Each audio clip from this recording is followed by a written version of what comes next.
Bhagavate Vasudevaya. Om Namo Bhagavate Vasudevaya. Om Namo Bhagavate Vasudevaya. Om Namo Bhagavate Vasudevaya. Om Namo Bhagavate Vasudevaya. Om Namo Bhagavate Vasudevaya. Narayanam Namaskritya Naram Chaiva Narottamam Devim Saraswatim Vyasam Tato Jayam Udiraye Shanvatam Swakatha Krishna Punya Shavana Kirtana Edantasta Yabadani Vidinoti Suritsatam Nashta Prayesh Abhadreshu Nityam Bhagavata Sevaya Bhagavati Uttama Shloke Bhakti Bhavati Naishtiki Grandara Srimad Bhagavatam Ki Jai Srila Prabhupada Ki Jai. Hare Krishna. Humble obeisances, especially to His Grace Vijay Prabhu. Thank you all for joining in person and online. We shall read Srimad Bhagavatam, Canto 1, Chapter 17, Text 33. 1:17:33. Navartitavyam. You have it, Prabhu? No, Wait. Okay. Okay.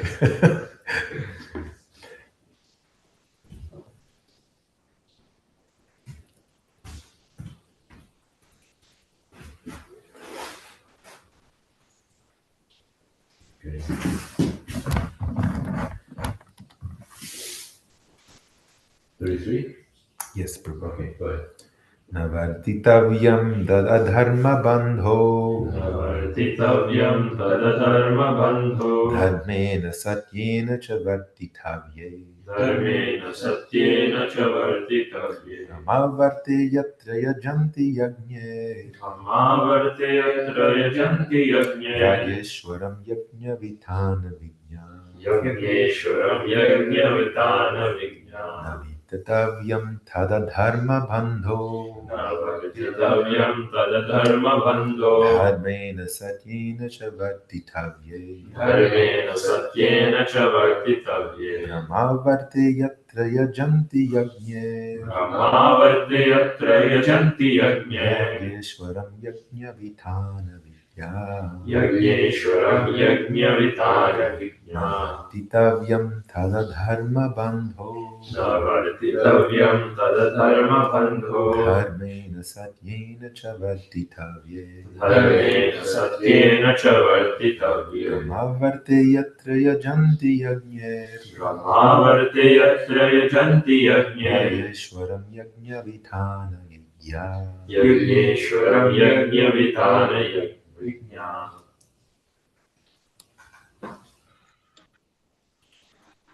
Vartitavyam tadadharma bandho. Navartitavyam tadadharma bandho. Dharmena satyena cha vartitavye. Dharmena satyena cha vartitavye. Brahmavarte yatra yajanti yagne. Ramavarte yatra yajanti yagne. Yagneshwaram yajna vitana vijna. Yagneshwaram yajna vitana vijnana.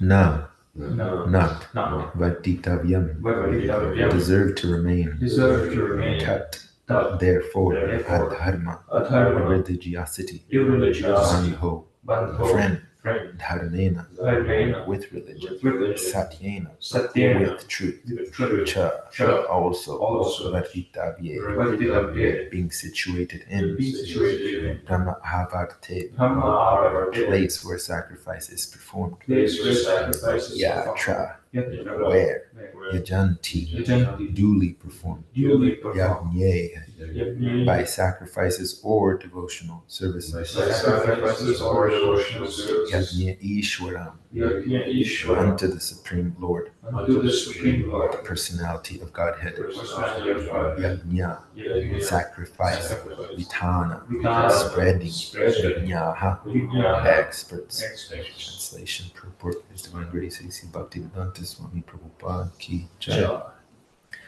Therefore, O friend of irreligion, you do not deserve to remain in a place where experts perform sacrifices according to truth and religious principles for the satisfaction of the Supreme Personality of Godhead. Purport: Yogeshwara, or the Supreme Personality of Godhead, is the beneficiary of all kinds of sacrificial ceremonies. Such sacrificial ceremonies are prescribed differently in the scriptures for different ages. In other words, sacrifice means to accept the supremacy of the Lord and thereby perform acts by which the Lord may be satisfied in all respects. The atheists do not believe in the existence of God, and they do not perform any sacrifice for the satisfaction of the Lord. Any place or country where the supremacy of the Lord is accepted and thus sacrifice is performed is called Brahma Bharta. There are different countries in different parts of the world, and each and every country may have different types of sacrifice to please the Supreme Lord. But the central point is in pleasing Him is ascertained in the Bhagavatam, and it is truthfulness. The basic principle of religion is truthfulness, and the ultimate goal of all religions is to satisfy the Lord. In this age of Kali, the greatest common formula of sacrifice is the Sankirtana Yajna. That is the opinion of the experts who know how to propagate the process of Yajna.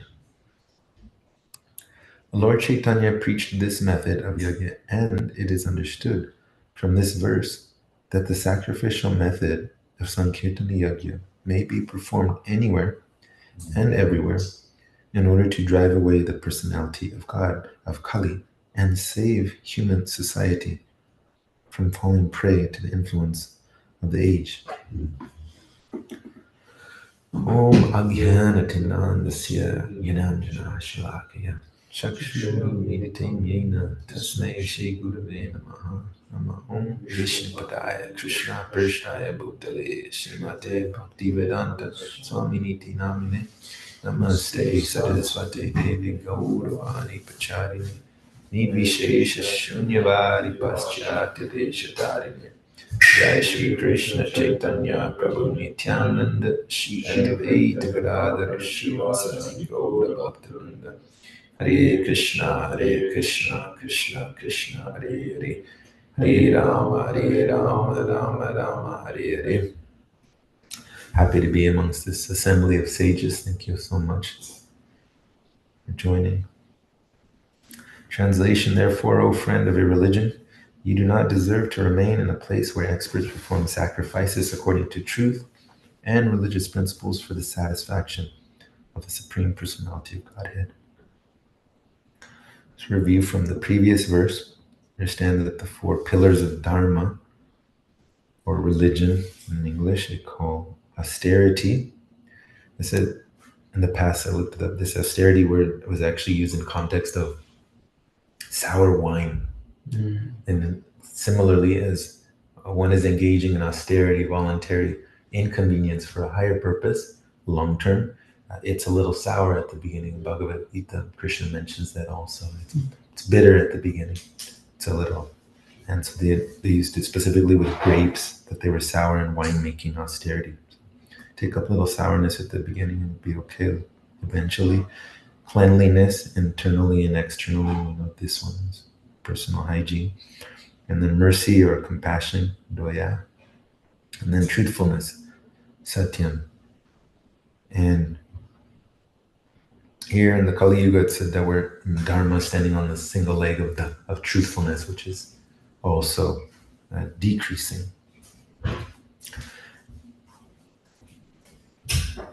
We understand from the Srimad Bhagavatam that In Satya Yuga, was the main mode of worship is meditation.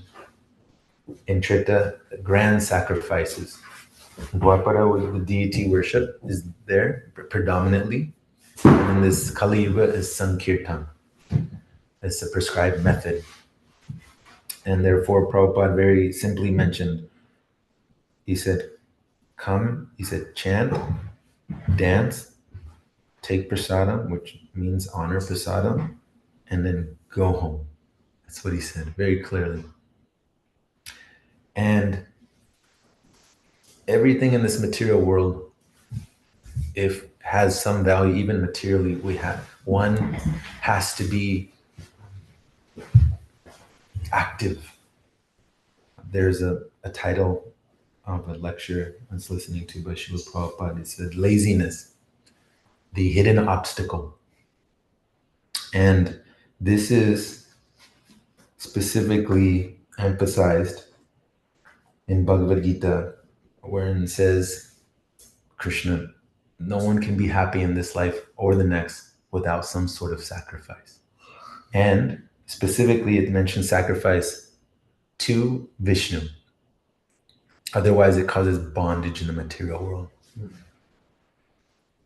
We can examine and study the material world. Everyone is working. Right? Prabhupada would often give the example of the lion is the king of the jungle. And yet he can't just lie there with his mouth open and expect some deer or gazelle is going to go right into it very peacefully, and maybe no horns will be shaved down. No, fur already. No. And even the lion has to, and his pride has to, one, protect themselves first, two, really carefully see where is the weakest link in the whole pack. Usually they go for the young or the sick because it's less effort. And then they must endeavor the lion, the pride. And it's a vicious thing. Ever seen an attack like that in nature? It's wild. Vicious. Yeah. There's a ugra karma there. They find one, and usually it's one, and then they just bite it and claw it to death. And then they have to remove the fur and all that, and then they're all fighting one another as that there's a hierarchy to get the best parts of the animal according to their desire. The main point here is that one has to work, one has to sacrifice. So what kind of sacrifice, whom to offer the sacrifice, and what mood one should offer the sacrifice. It's clear here. And this is also reiterated in the Srimad Bhagavatam. This is 1:25. I'll read it verbatim, that way, or word, as it is, and we can get an understanding. I'll focus on this word bhejire, and then I'll define a little bit, as Prabhupada has.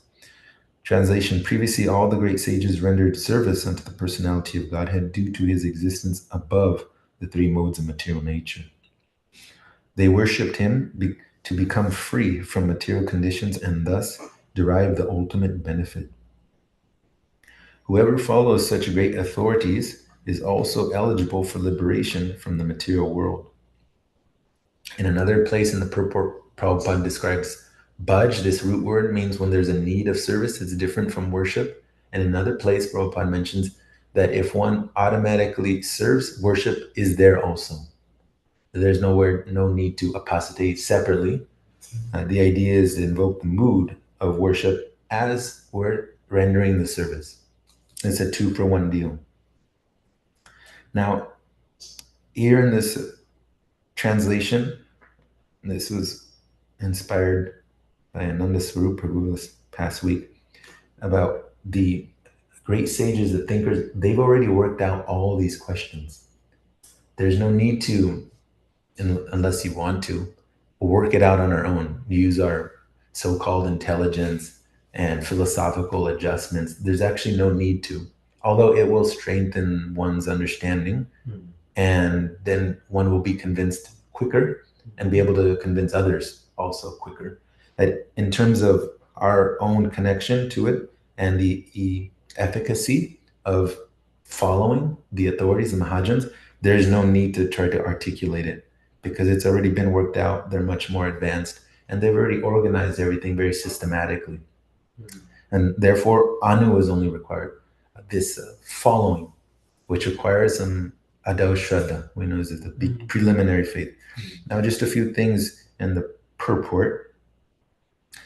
The purpose of performing religion is neither to profit by material gain nor to get the simple knowledge of discerning matter from spirit. The ultimate aim of religious performances is to release oneself from material bondage and regain the life of freedom in the transcendental world, where the personality of Godhead is the supreme person. Here, it's laws of religion, therefore, are directly enacted by the personality of Godhead, and except for the Mahajanas or the authorized agents of the Lord, no one knows the purpose of religion. There are 12 particular agents of the Lord who know the purpose of religion, and all of them render transcendental service unto him. Persons who desire their own good may follow these Mahajans and thus attain the supreme benefit. This is also mentioned in the Bhagavatam that the highest welfare work is to give that which separates or distinguishes that which is illusion and that which is reality. The reality is simple. Mame vamsha jivaloke. And das anu das. We're part and parcel of the Supreme, and thus inherent in that is to serve the whole. And to be able to serve the whole in an effective way, and I speak for myself, and make a small contribution consistently, is to follow what the previous authorities have stated, because they've also, here in this purport, or the verse, and then purported on, that we're reading, this word, Vijñā, experts. They're experts in this field. At what? Vitana, spreading, yajna, sacrifice. Of what? Ishvara, the supreme controller, Krishna. And therefore, again, there's no need to work it out. And here an expert is one who is having had experience and is skillful. Experienced, practiced, or skilled. Directly from Latin, expertus. Tried, proved, or known by experience. In this way, there is no speculation. It's all, again, it's been ironed out or vetted out. And therefore, one simply needs to accept and then follow regularly. The main purport or theme of this is sacrifice. I specifically like this portion that Prabhupada mentions. In other words, sacrifice means to accept the supremacy of the Lord and thereby perform acts by which the Lord may be satisfied in all respects. The atheists do not believe in the existence of God, and they do not perform any sacrifice for the satisfaction of the Lord. Any place or country where the supremacy of the Lord is accepted and thus sacrifice is performed is called Brahmavarta.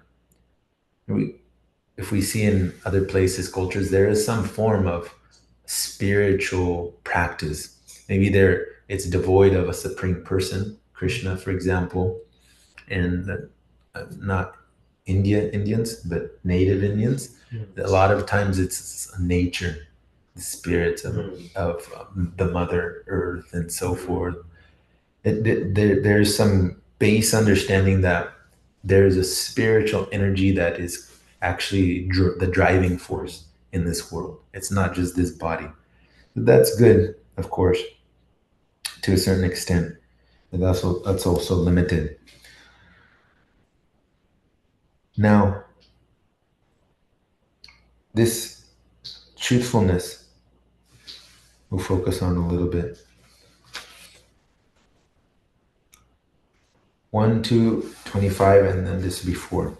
I'm going to give some more context to the verse we just read. 24 and 26 because it gives, at least for me, better understanding. 24 states, firewood is a transformation of earth, but smoke is better than the raw wood. And fire is still better, for by fire we can derive the benefits of superior knowledge through Vedic sacrifices.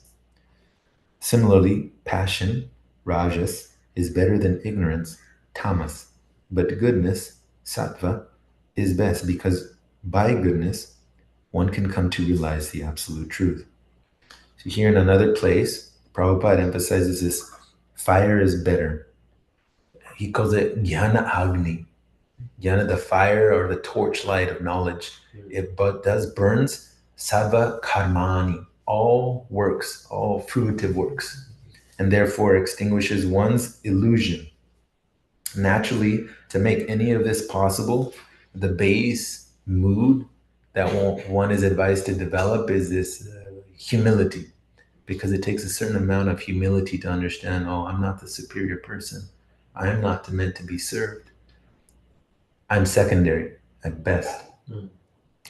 Those that are not humble, it's stated recently by His Grace Vaisheshika Maharaj that the Supreme Person, he consciously chooses not to reveal himself to that challenging spirit.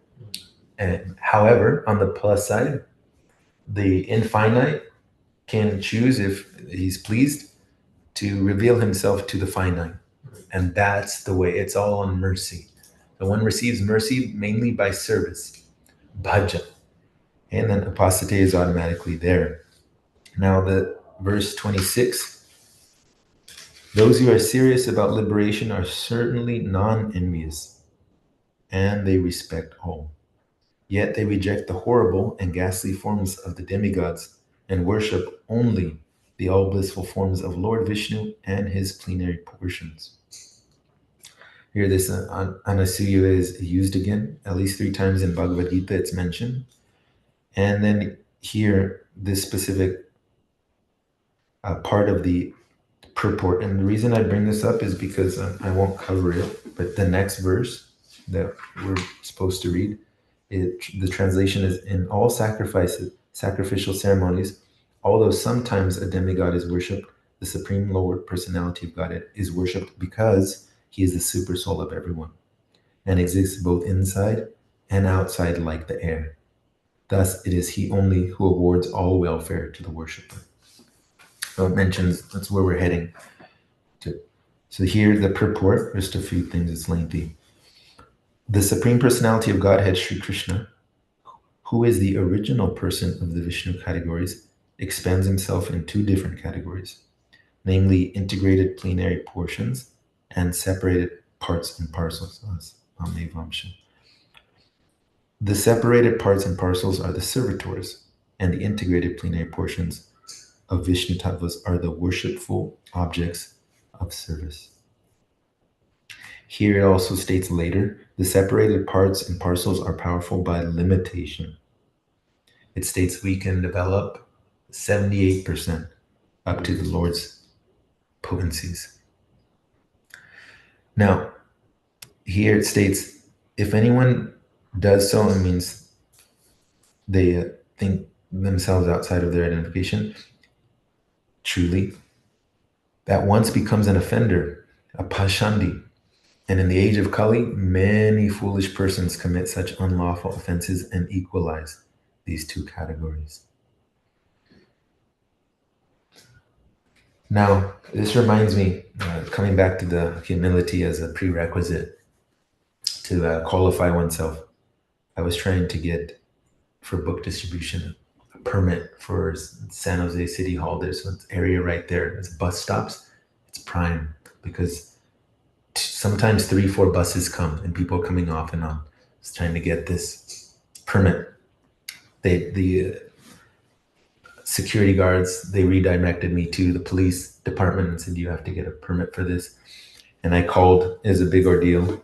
I passed off the service to someone else, but the idea is that they said you have to get a peddler permit. I'm saying, I don't know, peddler here? What's this? I was thinking a little deeper after that. So actually, I'm a peddler here. But I looked it up. This peddler word is it literally means one who travels by foot and offers small quantities of something. So twofold, I was thinking on this. We offer these small quantities of books and the small quantities of ourselves to Krishna in the service, and in this way, slowly, shane, gradually over a period of lifetimes, one is purified. So I hold on to that as a big hope. Please pray for me. But I was thinking of this, reflecting on this peddler, and it's also helpful when in the chanting realm, just to make it more practical, because none of this can be done regularly without a substantial sadhana in the morning. And chanting is the staple. Is the way etymology breaks it down in the Nirukti is that Na, he stops the repetition of birth, and Krish means the seed of existence, or the whole, and then Krish, attraction, and Na, blissfulness. And in this way, one can chant with this feeling of understanding in the mood of what's actually happening real time, even though it might seem, maybe, at least in my own experience, not so much purification is happening. It is, and in due course, one will be able to render their service in a more meaningful way. And I like this, relating it again to book distribution, that Prabhupada mentioned that when we accept a donation from someone, it's actually, we're connecting Lakshmi and Narayana back together, because one cannot enjoy actual Lakshmi without Narayana. And so therefore it's the good fortune of the individual giving something that they're benefiting actually. And I just want to now highlight 431 of the Bhagavad Gita, because Prabhupada's words are very potent. Again, it's the verse of sacrificing, to not live happy without it. Purport: whatever form of material existence one is in, one is invariably ignorant of his real situation. In other words, existence in the material world is due to multiple reactions to our sinful lives. Ignorance is the cause of sinful life, and sinful life is the cause of one's dragging on in material existence. The human form of life is the only loophole by which one can get out of this entanglement. The Vedas, therefore, give us a chance for escape by pointing out the paths of religion, economic comfort, regulated sense gratification, and, at last, the means to get out of the miserable condition entirely. The path of religion, or the different kinds of sacrifice recommended, again, there's sacrifice, above automatically solves our economic problems. By performance of yajna, we can have enough food, enough milk, etc., even if there is a so-called increase of population. Now, at least two things I've examined from this, how this practically works, the performance of yajna and then sufficient food stuff and so forth for everyone. One is because the demigods become satisfied and they work with Krishna to offer us that which is needed for the material side of things. And then when one is doing that, naturally we have a sense of wanting to do good for others. That's an inherent emotion that generally comes up, or sentiment that I want to give for someone else in a good way. So these are two practical ways that this manifests itself. When the body is fully supplied, naturally, the next stage is to satisfy the senses. You even see this in the unhoused population. They have a little bit of, they have some food, they have some shelter, and they still are intermingling amongst themselves. I was talking to one nurse the other day, and she was a little distressed. She verbalized it to me.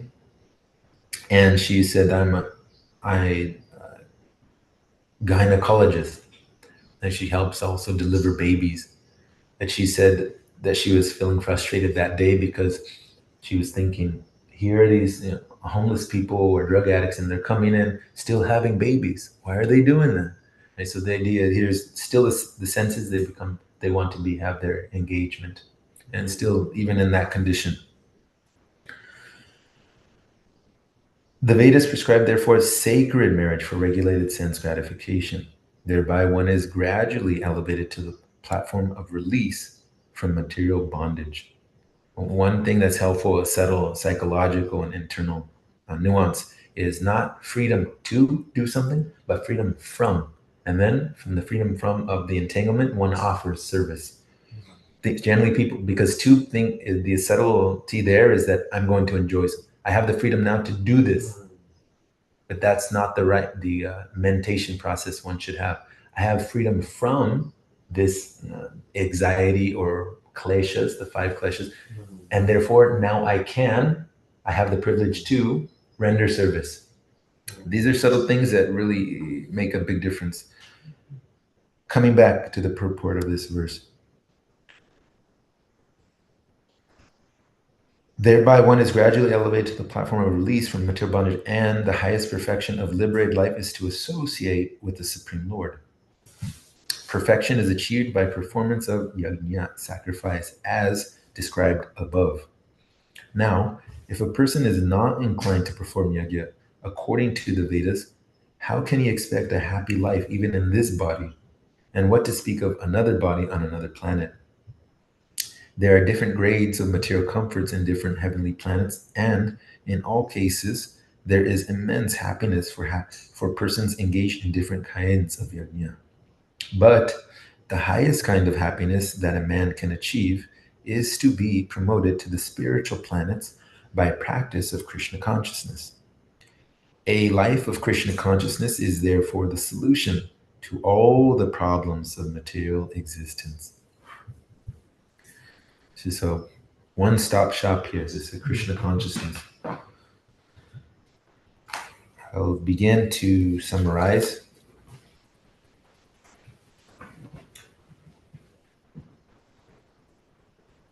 We're standing on the last leg of truthfulness, or dharma, in this age. And we no longer need to engage in meditation or grand sacrifices or deity worship, although we still do those things. The main one is Sankirtan Yagya. So get everyone together and chant. And His Grace Vashishka Maharaj was giving this practical instruction indirectly to everyone. He said, invite people to your place. He said, chant Hare Krishna, read Bhagavad Gita, and offer them prasadam. And this one, right away, this comes of Bhakti Vriksha. And that can be done even in the park. It can be done anywhere, actually. It doesn't have to be elaborate prasad. And we know that it can also be done a cappella. We don't need instruments because it's really Krishna's name being glorified, not the instruments themselves. I meet many people that are talented instrumentalists and musicians, singers, songwriters. And it's a little pleasant to the ear, undoubtedly, but ultimately it's for naught, because that's not going to release them from bondage, nor anyone who puts himself in front of that vibration. Bhaj means bhajire, or to offer service. Automatically, worship is there. That's more inclined to the mood also. Hari, the one who unties the material knot or vanquishes that which is inauspicious. He's worshipped because he's above the material modes. And if one also serves that personality, he also becomes liberated from the 3 modes of material nature by virtue of association. One practical way to sacrifice regularly or engage in these austerities of yajna is to become a peddler in mood and action. Go by foot. We often go by foot. Vijay Prabhu's been doing for 5 decades, going by foot here and there in different parts of the world, and offering these books of knowledge, non-sectarian information about God, our relationship to Him, and what, as we just read, can bring the highest happiness. And then Krishna consciousness is the end-all be-all for all material problems. In this way, one can, as we're reading in this verse, and I'll end with the translation, is therefore, O friend of irreligion, you do not deserve to remain in a place where experts, those who already worked it out, perform sacrifices according to truth and religious principles for the satisfaction of the Supreme Personality of Godhead. Hare Krishna, Krishna Krishna, Hare Hare, Hare Rama, Rama Rama, Hare Hare. Oh, like any questions, reflections, or friendly challenges, you're welcome to. Yes, Prabhu. Prabhuji, so in the verse 4.31 that you're reading the purport, it explained how that the only way out of material material entanglements, and we're given this chance in our human life. So this is just a stupid question that I'm just trying to get the clarification for, I guess. When the material world was created, so that means that out of the 8.4 million species of life, we had to somehow be born as a human. So how is it?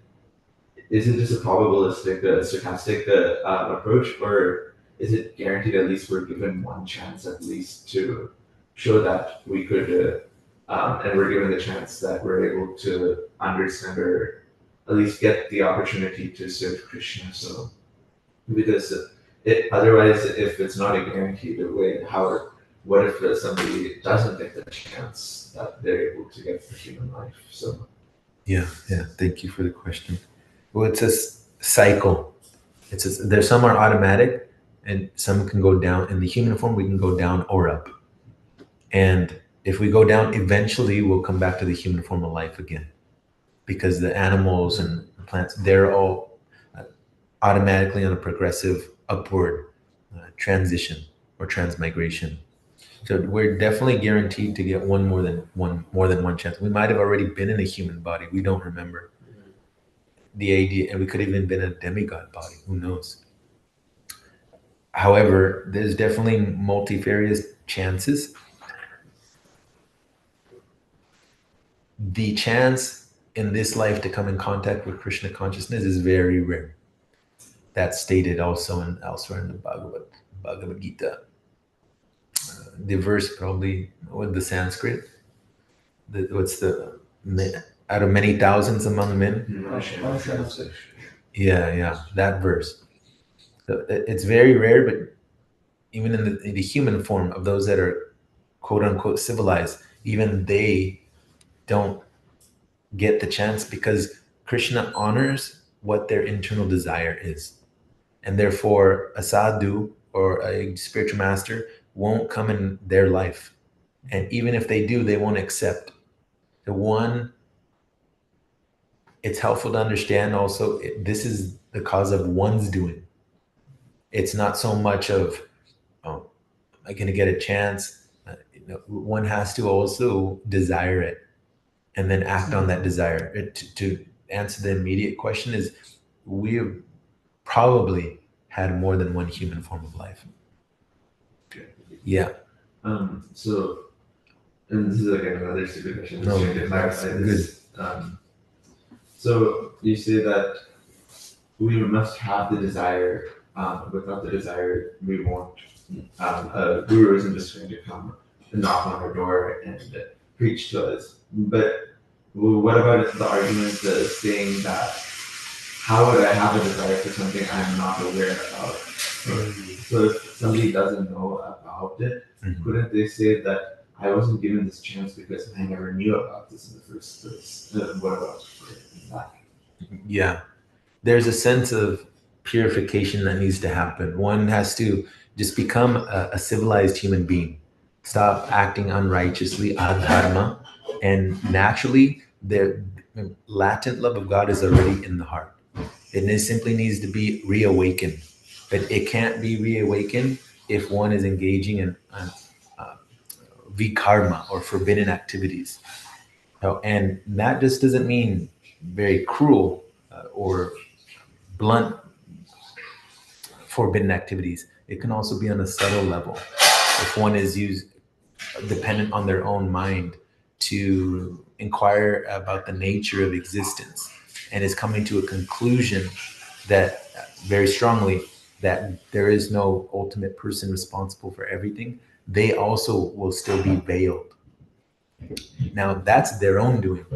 Everything is our own doing. I didn't know is not an excuse. Actually, it's if the desire is so strong that someone does not want to, again, accept the supremacy of the Lord, then Krishna tells them, forgetfulness, you get that. The forgetfulness is a reflection of their own desire. So you're saying that even without it, so the desire at least to understand something that is beyond this material creation is the first step, and then also cleansing the preliminary cleansing of our mind, body, and activities. And after that, we would be given the chance. Normally, Okay. yeah, in general. But some people can also be extremely fortunate. For example, a lot of we hear in the chapter multiple examples of demoniac beings, or even just lowly creatures like animals or anything. They somehow get the, for example, there's the parrot in the prostitute story, and then a devotee comes and chants. I think it might have been Nagramuni chants to the parrot, and the parrot starts just repeating that because the parrot just repeats and repeats and repeats. And because of that, the parrot goes back to Goloka, but also the prostitute who had the parrot in her house also goes back. So I guess that also people can also be extremely fortunate, and that's also the will of the Lord. Definitely, definitely. And also, in general, we analyze situations from a very limited vantage point. If we understand the eternality and how the living entity has been moving from time immemorial, as Prabhupada often mentions, then how do we know the history of a certain living entity? Our own, what to speak of someone else's? So the idea is that it's unfathomable to understand exactly how the Supreme Lord is acting. Sure. Thank you. Yes, thank you for those questions.